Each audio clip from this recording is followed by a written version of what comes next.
I mean, so how do we move forward in that environment? Is there anything that can be done to, to be able to get to those facts, and to get to those, the transparency that is inherent in everything we're talking about. Actually, this is really about It, transparency, right? it's very difficult. I would say this that, and this is something that Ezra Klein, maybe a month ago, wrote in a great column he had.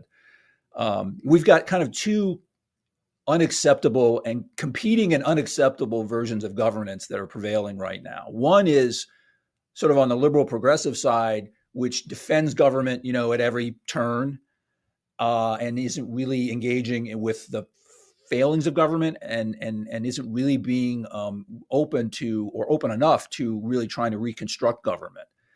And then the other side wants to tear government down and destroy the institutions of government. And neither one of those is acceptable. And they are a product of the polarization that we are experiencing. So I don't have a sort of a magic bullet as to how to offer, how to get us out of this box we're in, except to say that a better way, a more viable alternative has to be based on a recognition that one government is legitimate and essential to our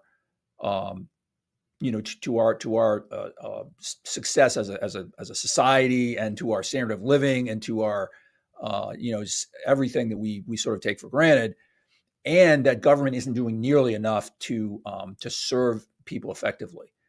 So we have to have those two things in place. And I think, as dark as these times are, and as much as I am deeply disturbed by the lawlessness that we're seeing from the Trump administration, these kinds of times can be an opportunity for fundamental reform.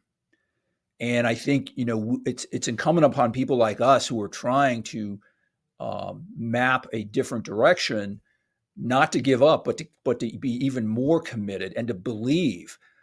It's easy, say, with Congress, to give up on Congress, right? Congress is not, it's abdicating its fundamental powers. And so why talk about oversight? They're not even exercising the power of the purse effectively. Right. But that's a mistake, because the only way forward, think about what the people in the progressive era did at a time when, the country careened from, incredible periods of growth, and then huge depressions every 5-10 years. The 19th century was a train wreck when it came to people's daily lives and the economy. And progressives really started challenging that, and offered different approaches to governance that took hold.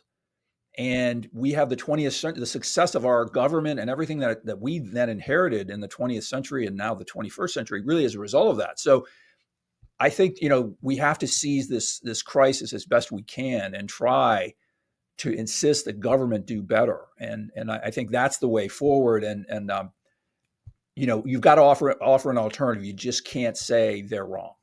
Yeah, well, I couldn't agree with you on lots of points you just made in that answer, including the fact that we do have an opportunity as Democrats who believe that government has an important role to play in our society, to recognize this moment for what it is, which is a pretty big repudiation by a majority of, or maybe a cry for a statement from Americans saying this is not working for me, and to hear that loud and clear, and to do something about it, and to not defend institutions that are not working, and to be willing to make change, and to make government work so that it delivers more for people, of course, while resisting with in all ways we can, this lawless approach, and this cruel, frankly, and haphazard approach to just kind of torching the whole place, and not really worrying about who that hurts, or what that's going to actually do in terms of making government work. I think that there's no, I don't think there's a plan here to make it more efficient. I think there's a plan to burn it down.